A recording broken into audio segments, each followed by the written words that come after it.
রব্বুল আলামিন পবিত্র কোরআনুল কারিমে সূরাত নূহের 10 নম্বর আয়াতে আল্লাহ তাআলা বলেন, ফাকুল তুস্তাগফিরু রাব্বাকুম ইন্নাহু কানা গফফারা। আল্লাহু আকবার। রব্বুল আলামিন আয়াতের মধ্যে বললেন,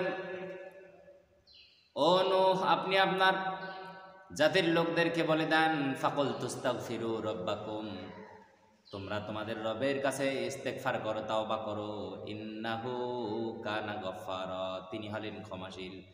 বান্দা যখন এই আল্লাহর কাছে তওবা করে, আল্লাহর কাছে নিজের গুনাহ থেকে মাফ চায়, পানা চায়, যখন ইস্তেগফার করে, আমার আল্লাহ বললেন আমি হলাম ক্ষমাশীল। বান্দার জীবনের মুহূর্তের মধ্যে সব গুনাহগুলোকে মাফ করে দেয় কে? এজন্য আল্লাহ তাআলা বললেন, উদউনি আস্তাজিব লাকুম। ও নবীজি, আপনি আপনার উম্মতদেরকে জানায় দেন, আমার বান্দারা যখনই তারা আমারে ডাকে, আমি আল্লাহ ডাকে সাড়া না দিয়ে থাকতে পারি না, সাথে সাথে আমি আল্লাহ বান্দাদের ডাকে সাড়া দেই। ইস্তিগফারের এমন তিনটি গুরুত্বপূর্ণ উপকার রয়েছে, শুনলে অবাক হয়ে যাবেন। আল্লাহ নবী, বিশ্ব নবী সাল্লাল্লাহু আলাইহি সাল্লাম তিনি নিজেই বলেছেন, যে ব্যক্তি বেশি বেশি ইস্তেগফার করবে, যে ব্যক্তি বেশি বেশি আল্লাহ তাআলার কাছে ক্ষমা চাইবে, যে ব্যক্তির ক্ষমা চাওয়ার পরিমাণটা বেশি হবে, আল্লাহ পাক রব্বুল আলামিন ওই মানুষটাকে তিনটা বিশেষ পুরস্কারে ভূষিত করবেন। ওই মানুষটারে রব্বুল আলামিন তিনটা বিশেষ পুরস্কার দান করবেন দুনিয়ার জীবনে আপনি তিনটা বিশেষ পুরস্কার পেয়ে যাবেন। হযরত ইবনে আব্বাস রাদিয়াল্লাহু তাআলা আনহু থেকে বর্ণিত, বিশ্ব নবী সাল্লাল্লাহু আলাইহি সাল্লাম বললেন, যে ব্যক্তি বেশি বেশি করে ইস্তেগফার করবে, রব্বুল আলামিন তার জীবনের যে সংকটময় অবস্থাগুলো, তার সংকটগুলো যত বড়ই হোক না কেন, রব্বুল আলামিন তার সংকট থেকে বেরিয়ে আসার জন্য আল্লাহ তাআলা তার ব্যবস্থা করে দিবেন। আল্লাহু আকবার। তাহলে যে ব্যক্তি বেশি বেশি করে ইস্তেগফার করে, ইস্তেগফার শব্দের অর্থ হলো ক্ষমা চাওয়া, নিজের অপরাধের জন্য আল্লাহ তাআলার কাছে কাকুতি মিনতি করে ক্ষমা চাওয়া। যারা আল্লাহ তাআলার কাছে যারা ক্ষমা চায়, আল্লাহ তাআলা বললেন, ও নবী জানিয়ে দেন, আমি আল্লাহ তাদের সমস্ত সংকটগুলোকে দূর করে দেই। দেখা যায় আমাদের সমাজে অনেক মানুষ অনেক সংকটের মধ্যে পড়ে, অনেক সংকীর্ণতার মধ্যে পড়ে যায়। দেখা যায় বের হওয়ার মতো আর কোনো পথ নাই, বের হতে পারবে না এই সংকট থেকে, এই কঠিন অবস্থা থেকে আর বের হতে পারবে না। ওই মানুষটা দিশাহারা হয়ে যায়। আল্লাহ বললেন, দিশাহারা হওয়ার কোনো দরকার নাই, তোমার যিনি সৃষ্টি করেছেন তার কাছে বেশি বেশি করে ইস্তেগফার করো, ক্ষমা চাও, তার কাছে নত হও, ছোট হও, তাহলে তোমার সমস্ত সংকটগুলোকে দূর করে দিয়ে সেই সংকট থেকে বেরিয়ে আসার পথকে সহজ করে দিবেন কে? আল্লাহ তাআলা। এরপরে বিশ্বনবী সাল্লাল্লাহু আলাইহি ওয়াসাল্লাম বললেন, আমার যে উম্মত বেশি বেশি করে ইস্তেগফার করবে, আমার যে উম্মত বেশি বেশি করে আল্লাহ তাআলার কাছে ক্ষমা চাইবে, আমার যে উম্মত আল্লাহ তাআলার কাছে ছোট হবে, নত হবে, তার কদমটা আল্লাহ তাআলার কাছে লুটিয়ে দিবে। বিশ্বনবী সাল্লাল্লাহু আলাইহি ওয়াসাল্লাম বললেন, রব্বুল আলামিন আমার ওই উম্মতের সমস্ত পেরেশানিগুলোকে আল্লাহ তাআলা দূর করে দিবেন। সুবহানাল্লাহ। আজকে আমাদের সমাজের অনেক মানুষ, আমরা কত পেরেশানির মধ্যে পড়ে আছি, আমরা কত অভাবের মধ্যে পড়ে আছি, আমরা কত চিন্তার মধ্যে পড়ে আছি। একদিকে বউয়ের জ্বালা, আরেকদিকে সন্তানের জ্বালা, আরেকদিকে ব্যবসার জ্বালা, আরেকদিকে টাকা পয়সার জ্বালা, আরেকদিকে ঋণের জ্বালা। একদিকে মেয়েটার বিয়ে দিতে হবে, একদিকে ছেলেটার বিয়ে দিতে হবে, ছেলেটারে ভালো একটা চাকরির ব্যবস্থা করে দিতে হবে, মেয়েটার ভালো একটা জামাই দিতে হবে, একটা বাড়ি করতে হবে, গাড়ি করতে হবে, কত রকম পেরেশানি, কত রকম চিন্তা। আল্লাহ বললেন, ও নবীজি জানিয়ে দেন, যারা বেশি বেশি করে, যারা ইস্তেগফার করে, আমি আল্লাহ তাদের সমস্ত চিন্তা, তাদের সমস্ত পেরেশানিগুলোকে আমি আল্লাহ দূর করে দিই। সুবহানাল্লাহ। তাহলে আমরা যদি আমাদের পেরেশানি থেকে যদি আমরা বেরিয়ে যদি আসতে চাই, তাহলে আমাদের জন্য করণীয় হলো কি করতে হবে? বেশি বেশি করে ইস্তেগফার করতে হবে, আল্লাহ তাআলার কাছে ক্ষমা চাইতে হবে। তাহলে আমাদের সমস্ত সংকট, আমাদের সমস্ত চিন্তা পেরেশানিগুলোকে দূর করে দিবেন কে? আল্লাহ পাক রব্বুল আলামিন।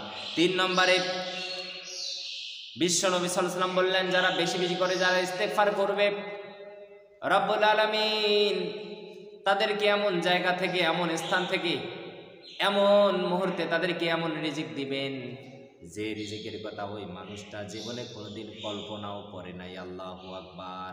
আপনাকে আল্লাহ তাআলা এমন জায়গা থেকে রিজিক দিবেন, যে রিজিকের কথা আপনি যে এই জায়গা থেকে রিজিক পাবেন আপনি কোনোদিনও সেটা চিন্তাও করেন নাই, আপনার মাথায়ও আসে নাই, আপনি কল্পনাও করেন নাই। এমন জায়গা থেকে আপনার জন্য রিজিকের ব্যবস্থা করে দিবেন কে? আল্লাহ পাক রব্বুল আলামিন। হযরতে হাসান বসরি রাহিমাহুল্লাহ আলাইহি তিনি এক মজলিসে বসে আছেন। এমন সময় তার একজন ভক্ত জিজ্ঞাসা করলো, তার কাছে জানতে চাইলো, হুজুর আমি খুবই অভাবী, আপনি আমার একটা আমল বলে দেন, যে আমলটা করলে আল্লাহ তাআলা আমার সমস্ত অভাবগুলোকে দূর করে দিবে। হযরত হাসান বসরি রাহিমাহুল্লাহ আলাইহি বললেন, তুমি বেশি বেশি করে তুমি ইস্তেগফার করো। আর এক ব্যক্তি এসে বলল, হুজুর আমার সন্তান নাই,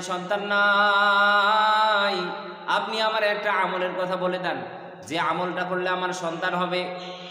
হাসান বসরি রাহিমাহুল্লাহ আলাইহি বললেন, তুমি বেশি বেশি করে ইস্তেগফার করো। আর একজন এসে বললেন, হুজুর আমার কুয়ার মধ্যে পানি নেই, কুয়ার মধ্যে পানি শুকাই যাচ্ছে, আর কুয়ার পানি মিষ্টিটা কিন্তু চলে গেছে, কুয়ার পানির মধ্যে মিষ্টি নাই। আপনি আমার একটা আমল বলে দেন, যে আমলটা করলে আমার কুয়ার পানি বেশি হবে, পানিগুলো মিষ্টি হবে।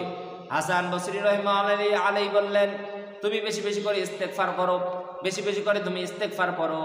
আর এক ব্যক্তি বলল, হুজুর আমার বাগান শুকিয়ে যাচ্ছে, পানির কোনো ব্যবস্থা নাই। হাসান বসরি রাহিমাহুল্লাহ বললেন, তুমি বেশি বেশি করে তুমি ইস্তেগফার করো। চারজন ব্যক্তি চার রকম কথা বললেন, অথচ সমাধান দিলেন একটা।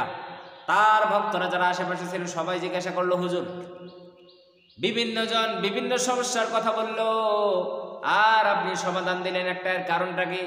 হাসান বসরি রাহিমাহুল্লাহ আলাইহি তিনি ডাক দিয়ে বললেন, এটা আমার মুখের কথা নয়, এটা আমার বানানো কথা নয়, আমার আল্লাহ নিজেই ডাক দিয়ে বললেন, যারা বেশি বেশি করে ইস্তেগফার করবে আমি আল্লাহ তাদেরকে মাফ করে দেব, তাদেরকে ক্ষমা করে দেব, তাদের জন্য রিজিকের ব্যবস্থা করে দেব, তাদেরকে আমি আল্লাহ সন্তান দেব, তাদেরকে আমি আল্লাহ আসমান থেকে প্রচুর পরিমাণে বৃষ্টি দেব, তাদের জন্য আমি আল্লাহ ঝর্ণা প্রবাহিত করব, তাদের জন্য আমি আল্লাহ উদ্যান তৈরি করব, তাদেরকে উদ্যান দান করে দেব। আল্লাহু আকবার। এটা হলো সূরাতুন নূহের 10 থেকে 12 নম্বর আয়াত। এজন্য আমরা যদি বেশি বেশি করে যদি ইস্তেগফার করি, বিশ্বনবী সাল্লাল্লাহু আলাইহি ওয়াসাল্লাম বললেন, যারা বেশি বেশি করে যারা ইস্তেগফার করে রব্বুল আলামিন এই মানুষগুলোকে এমন জায়গা থেকে রিজিক দান করবেন যে সেটা কোনোদিনও কল্পনাও করে নাই। আল্লাহু আকবার। এজন্য আমাদেরকে প্রতিটা মুহূর্তে সব সময় বিশ্বনবী সাল্লাল্লাহু আলাইহি সাল্লাম যখন বাথরুম থেকে যখন বের হতেন তখনও তিনি পড়তেন ইস্তেগফার, আবার তিনি যখন ঘুম থেকে জাগতেন তখনও তিনি পড়তেন ইস্তেগফার, আবার তিনি যখন নামাজ যখন শেষ করতেন তখনও পড়তেন ইস্তেগফার। বিশ্বনবী সাল্লাল্লাহু আলাইহি ওয়াসাল্লাম প্রতিদিন 70 বার থেকে 100 বার পর্যন্ত তিনি ইস্তেগফার করতেন, অথচ তার কোনো গুনাহ ছিল না। এজন্য তার উম্মত হয়ে আমাদের জন্য করণীয় হলো আমরাও বেশি বেশি করে ইস্তেগফার করব, তাহলে আমাদের অভাবগুলোকে দূর করে দিবেন কে? আমরা বেশি বেশি করে ইস্তেগফার করব, তাহলে আমাদের ঋণের বোঝাগুলোকে হালকা করে দিবেন কি? আমরা বেশি বেশি করে ইস্তেগফার করব, আমাদের বিপদ আপদগুলোকে দূর করে দিবেন কি? আমরা বেশি বেশি করে ইস্তেগফার করব, তাহলে আমাদের জন্য আল্লাহ তাআলা এমন জায়গা থেকে রিজিকের ব্যবস্থা করে দিবেন যা আমরা কোনোদিনও কল্পনাও করি নাই। আল্লাহু আকবার।